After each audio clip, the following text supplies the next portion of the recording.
Merging. It's not just when someone forces their way into your lane, or what a hotshot business person brags about. For this project, we will be merging two seemingly unrelated objects using Photoshop. This is called surreal manipulation, and in art, it most closely relates to the movement of surrealism. You probably have seen some surrealism artwork.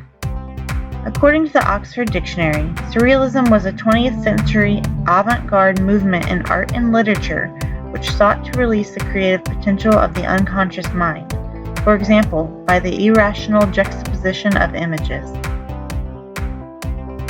For ACT 1, you will be taking two objects and merging them together against a solid colored background.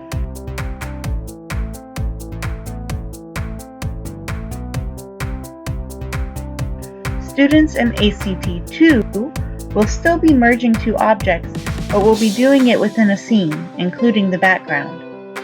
Think about if you want to imply there is a deeper meaning or connection between two objects.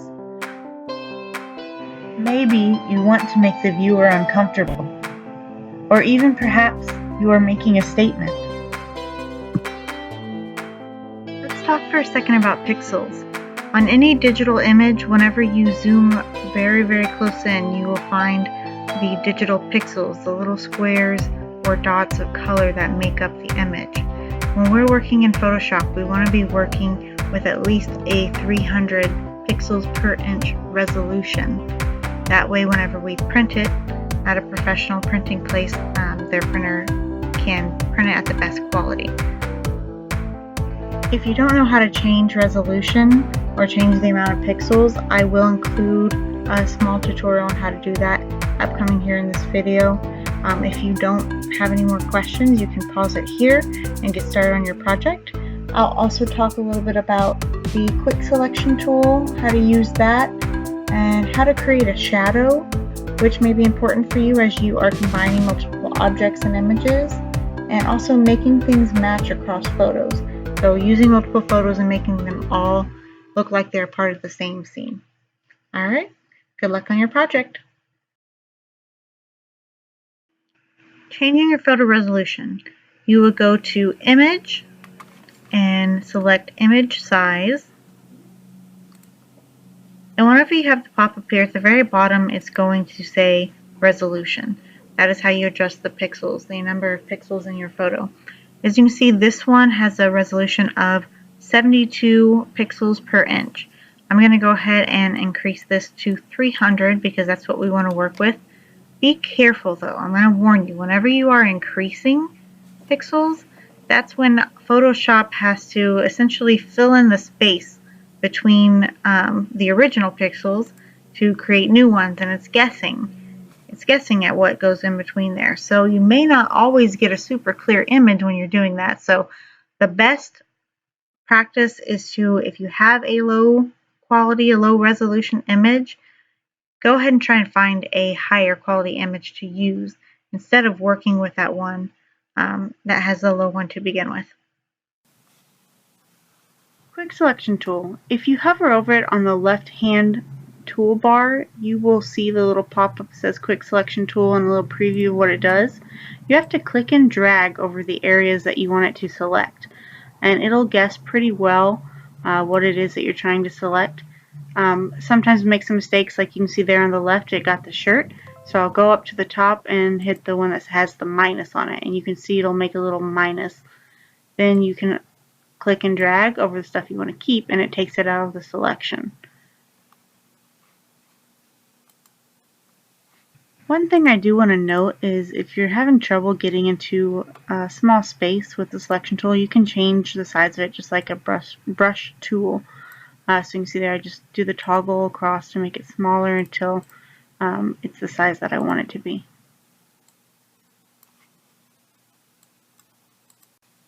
The most important part of this process is that you have an extra layer underneath. You've duplicated your background layer, so you have that one on top, and that's the one we're working with, that background copy. So now whenever we do our selection, we can delete out that background essentially.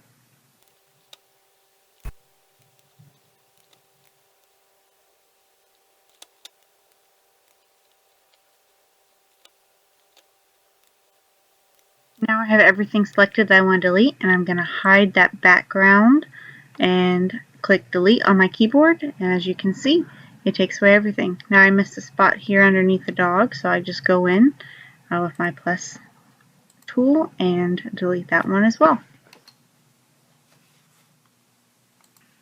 I'm going to copy an image that I like from Pexels to be the background, and then I'm going to paste it into my Photoshop. And you can see here it becomes the topmost layer, so I'm going to drag it underneath my background copy, and it pulls it all together like that. I'm going to add another layer to create my shadow. So at the bottom of the layers panel, you'll see what looks like a piece of paper with the corner folded up. You're going to hit that one to add a layer and make sure it's selected before you do anything. I'm going to change it to black to be a shadow color and hit the brush tool.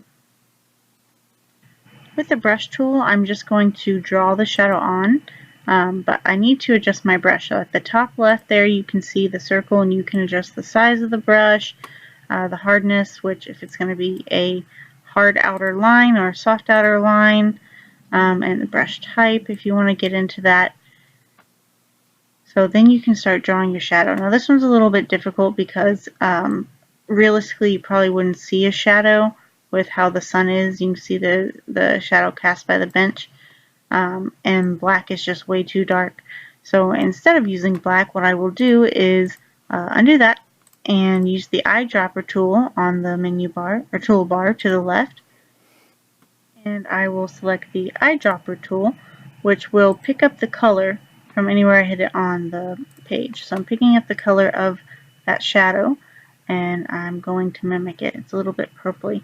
Now this is still pretty dark, and as you can see the brick outline underneath the other shadow. So I'm going to change the transparency here to match a little bit better. So that looks a lot more natural. And I can even take in some of the blues or some of the other colors from that shadow from that bench and paint that on as well, which I will do here.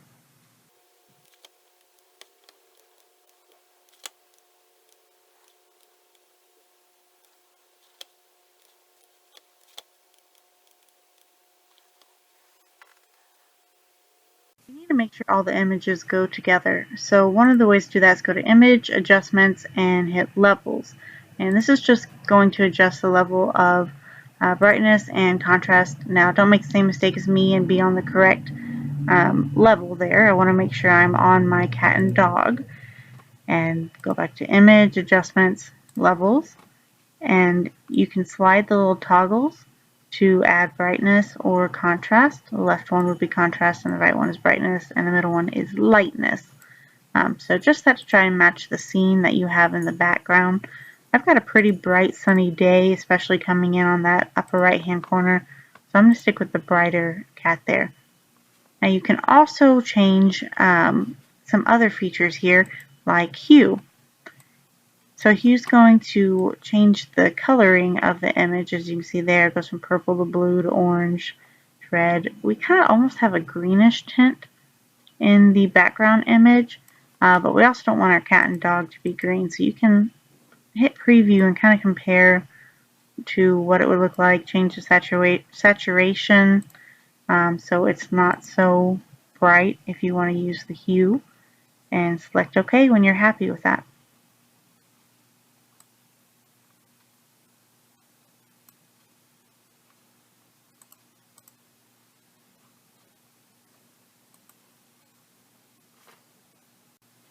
One other feature is that you can make an adjustment to the actual color balance.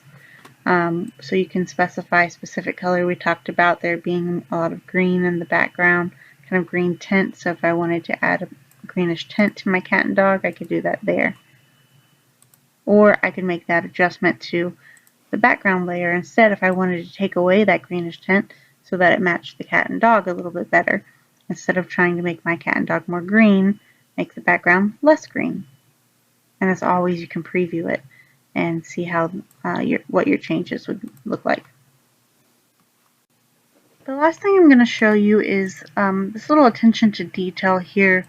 If you zoom in, or sometimes you can even tell on your screen, this little kind of white highlighted edge on my upper level here, I want to try and get rid of that. Now you can either erase it with the eraser tool, but that takes a lot of time. What I'm going to do is on this particular layer, I'm going to use my brush tool and use a black and make a really soft brush and a transparent brush as well. That's what opacity is there. That was way too dark, so you can see I'll go into opacity and make it lighter. And I'll just color over that whiteness there. Just dull it out a little bit so that it's no longer standing out so brightly. And it won't look like I cut it out and missed some of the white. Now that's also painting on outside of the dog, which I'm going to get rid of either using the eraser or using the selection tool that we used earlier. And I'll fast forward here in just a second so you can see the difference that made.